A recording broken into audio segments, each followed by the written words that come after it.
بسم الله الرحمن الرحيم الحمد لله وكفى والصلاة والسلام على عباده الذين اصطفى أما بعد فأعوذ بالله من الشيطان الرجيم بسم الله الرحمن الرحيم ومما رزقناهم ينفقون صدق الله العظيم وقال النبي صلى الله عليه وسلم اليد العليا خير من اليد السفلى۔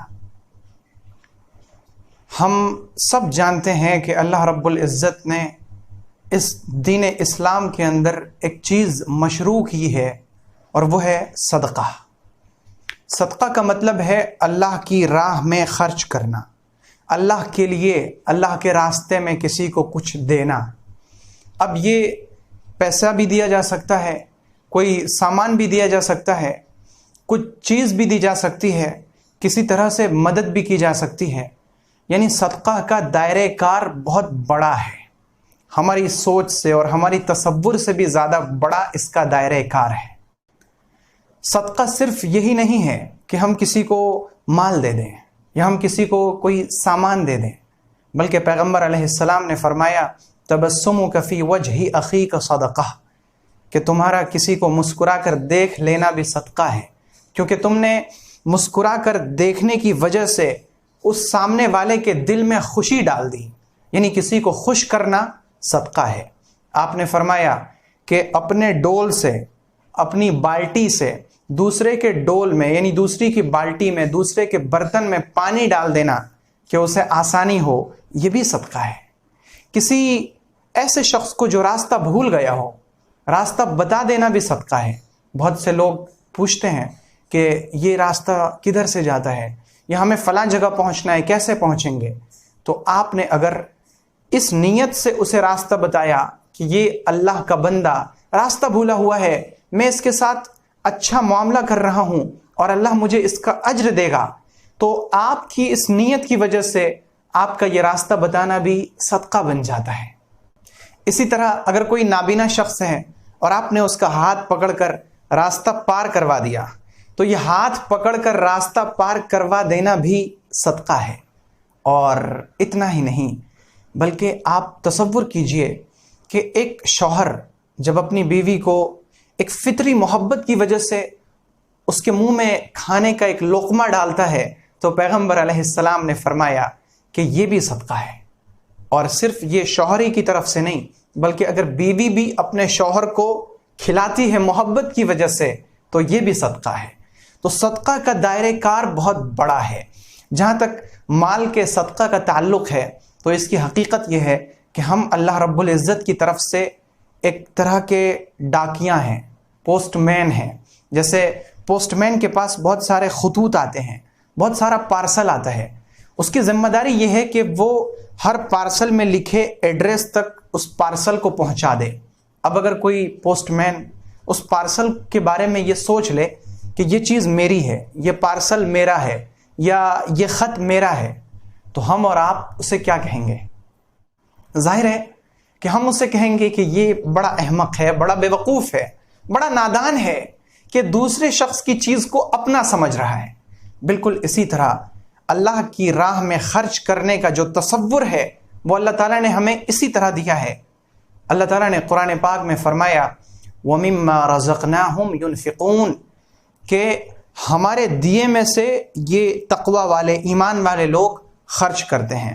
یعنی تم جو کچھ خرچ کرتے ہو وہ تمہاری اپنی چیز نہیں ہے کہ تم نے سمجھ لیا کہ یہ میرا مال ہے اور میں اسے دوسرے کو دے رہا ہوں، ایسا نہیں ہے، بلکہ وہ مال جو تمہارے پاس موجود ہے وہ تمہیں کس نے دیا؟ ظاہر ہے کہ وہ اللہ نے ہمیں دیا۔ آپ کہیں گے کہ میں نے اپنی محنت سے کمایا، تو سوال یہ ہے کہ آپ کو کمانے کا موقع کس نے دیا؟ آپ کو کمانے کی طاقت اور ہمت کس نے دی؟ آپ کو کمانے کا علم اور ہنر کس نے دیا؟ آپ کی آنکھوں کو صحت مند کس نے بنایا؟ آپ کے کان کو صحیح سالم کس نے رکھا؟ آپ کے ہاتھ پاؤں کو کام کرنے کے لائق اور قابل کس نے رکھا؟ ظاہر ہے کہ یہ سب اللہ کی نعمتیں ہیں، اور آپ انہی نعمتوں کا استعمال کر کے پیسے کما رہے ہیں، تو گویا تمام پیسے، تمام مال و جائیداد جو آپ کے قبضے میں ہے وہ سب کی سب اللہ کی ہے، آپ محض اس کے لیے امانت دار کی حیثیت رکھتے ہیں۔ اب صدقات بھی دو طرح کے ہیں. ایک تو ہے زکوٰۃ، جسے صدقہ واجبہ کہا جاتا ہے. یہ زکوٰۃ ہر اس شخص پر فرض ہے جو صاحب نصاب ہو. سونے کا ایک نصاب ہے، چاندی کا ایک نصاب ہے، نقد رقم کا ایک نصاب ہے، مال تجارت کا نصاب ہے، بکری کا نصاب ہے، اونٹ کا نصاب ہے، گائے کا نصاب ہے. یہ ہر چیز کا ایک الگ الگ نصاب ہے. آدمی کو چاہیے کہ وہ اپنے آس پاس کے علماء کرام سے پوچھ کر زکوٰۃ نکالا کرے. اور دوسری چیز ہے صدقہ نافلہ، یعنی نفلی صدقہ. وہ صدقہ جو ہم کبھی اس لیے دیتے ہیں کہ ہم سے بلائیں ٹل جائیں، ہم سے اللہ راضی ہو جائے، ہم اللہ کے قریب چلے جائیں. تو یہ صدقہ نافلہ ہے. صدقہ کے بارے میں پیغمبر علیہ السلام نے حدیث میں فرمایا کہ اللہ رب العزت حلال اور پاکیزہ مال کو ہی قبول کرتے ہیں. یعنی اگر کوئی شخص چوری کرے اور چوری کر کے پھر اس مال کو صدقہ کرے تو اللہ تعالیٰ اس مال کو پسند نہیں کرتے. اللہ تعالیٰ خبیث مال کو قبول نہیں کرتے. گندے مال کا صدقہ اللہ کے یہاں قبول نہیں ہے. اگر آپ اور ہم صدقہ کرنا چاہیں تو حلال اور پاکیزہ مال صدقہ کریں. اور جب بندہ صدقہ کرتا ہے تو یہ صدقہ سیدھا اللہ رب العزت کے ہاتھ میں جاتا ہے. اور جس طرح ہم کسی اونٹ کے بچے کو یا گھوڑے کے بچے کو پالتے ہیں کہ وہ پلے بڑھے، وہ بڑا ہو اور اس کی افادیت بڑھے، اس کی مالیت بڑھے، اسی طرح یہ صدقہ اللہ کے ہاتھ میں پہنچتا ہے اور یہ صدقہ اللہ کے ہاتھ میں ایک طرح سے پرورش پاتا ہے. یہ صدقہ بڑھتا ہے، اس کی افادیت، اس کی مالیت بڑھتی ہے اور اس کی حقیقی مالیت کا پتہ ہمیں قیامت کے دن چلے گا. اور صدقہ کی حقیقی مالیت اس کے ظاہری کوانٹٹی سے نہیں لگائی جا سکتی، بلکہ صدقہ کی حقیقت کا پتہ اس میں موجود اخلاص سے لگے گا. جس قدر اخلاص ہمارے دل میں موجود ہوگا اللہ رب العزت کے نزدیک اس صدقہ کی وہی اہمیت ہوگی. صدقہ چاہے چھوٹا ہو یا بڑا، صدقہ 1 روپے کا ہو یا 1000 روپے کا یا 1 لاکھ روپے کا، صدقہ سے بہت سارے فائدے حاصل ہوتے ہیں. دنیا میں تو صدقہ کی وجہ سے 5 فائدے حاصل ہوتے ہیں. ایک فائدہ تو یہ ہے کہ صدقہ سے انسان کا مال پاک ہو جاتا ہے. یعنی مال کے اندر جو بھی کسی طرح کی خباثت، کسی طرح کی کمی کوتاہی اور کسی طرح کی نجاست غلاظت ہو تو صدقہ کی وجہ سے انسان کا مال پاک ہو جاتا ہے. اور دوسری چیز یہ کہ صدقہ سے انسان بلاؤں سے محفوظ ہو جاتا ہے. حدیث پاک میں نبی علیہ السلام نے فرمایا الصدقۃ تطفئ غضب الرب، کہ صدقہ اللہ کے غصے کو بجھا دیتا ہے اور بلاؤں اور مصیبتوں کو ٹال دیتا ہے، ہٹا دیتا ہے.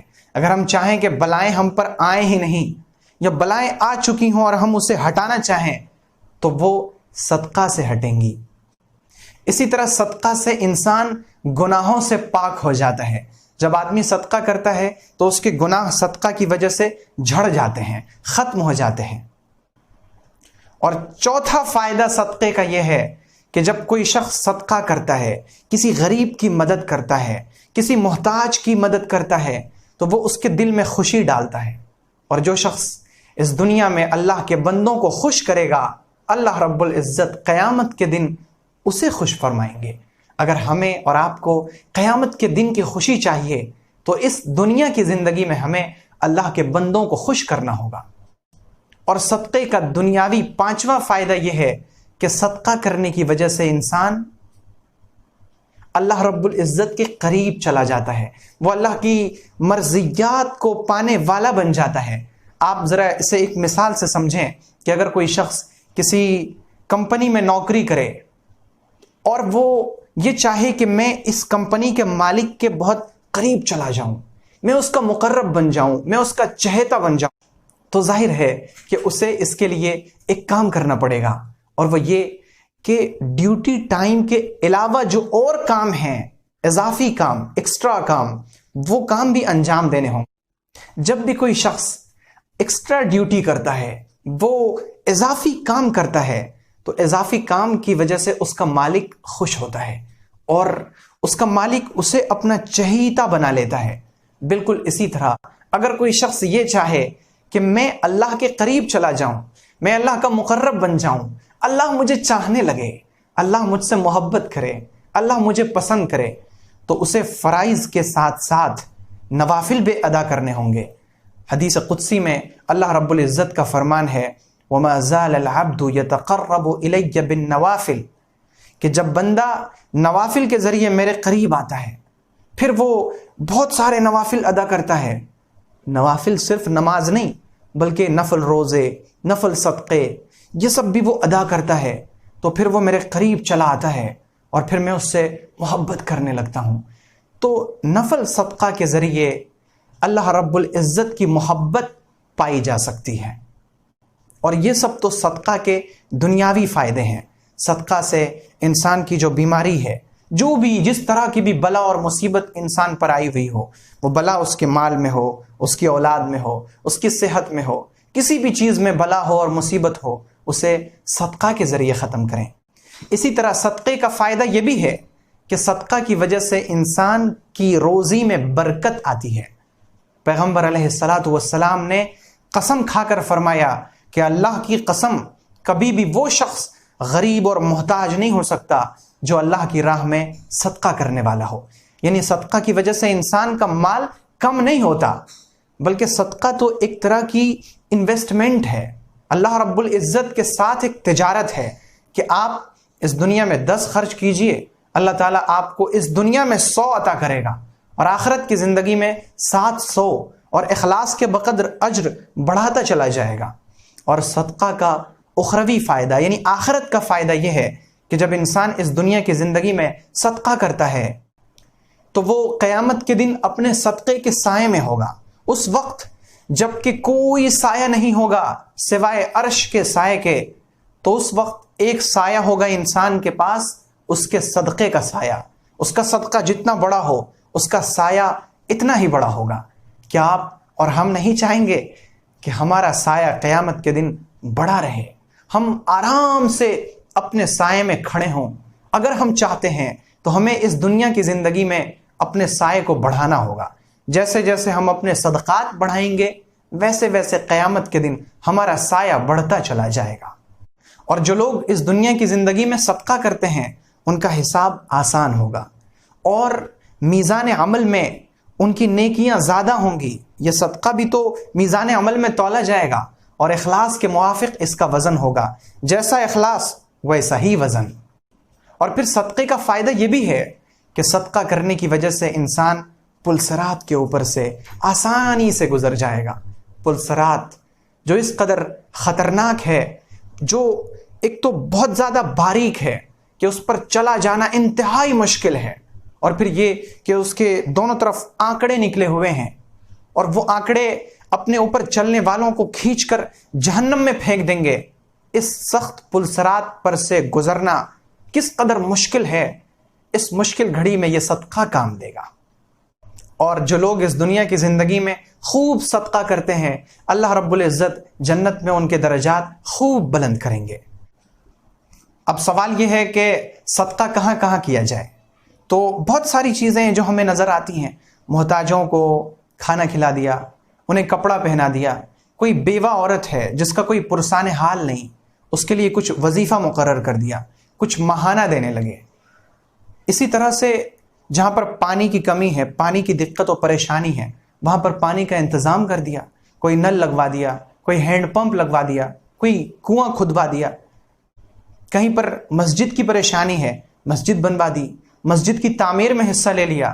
مدرسے جو دین کے قلعے ہیں، جہاں سے دین کے محافظ اور سپاہی تیار ہوتے ہیں، جہاں مہمان رسول پڑھتے ہیں، اس مدرسے کی تعمیر میں، اس کی ترقی میں حصہ لینا، اور اس میں اپنی جائیداد اور اپنے مال کو خرچ کرنا۔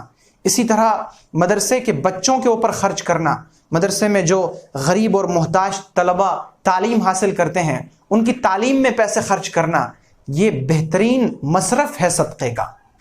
اسی طرح یتیم کی کفالت کرنا، پیغمبر علیہ السلام نے فرمایا انا وکافل الیتیم کہاتین فی الجنہ، کہ میں اور یتیم کی کفالت کرنے والے جنت میں ایسے ہوں گے جس طرح ان 2 انگلیوں کے بیچ کوئی فاصلہ نہیں، اسی طرح میرے درمیان اور یتیم کی کفالت کرنے والے کے درمیان کوئی فاصلہ نہیں ہوگا، وہ جنت میں میرا پڑوسی ہوگا۔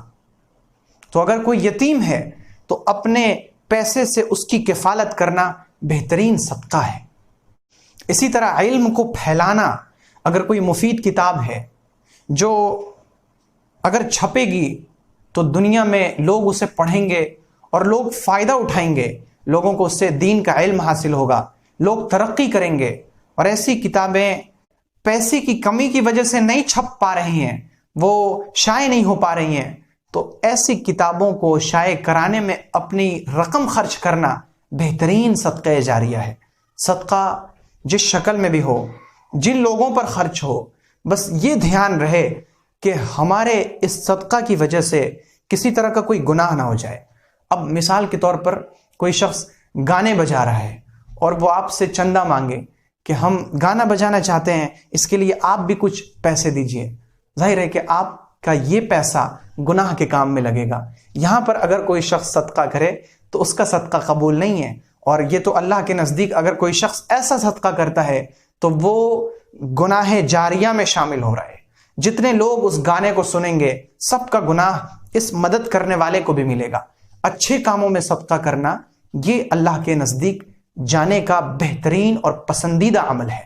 ہم اگر اللہ کے قریب جانا چاہتے ہیں تو نوافل کی پابندی، نوافل کا اہتمام کریں، نفل روزے کا، نفل نماز کا، نفل صدقے کا، دوسروں کی مدد کا.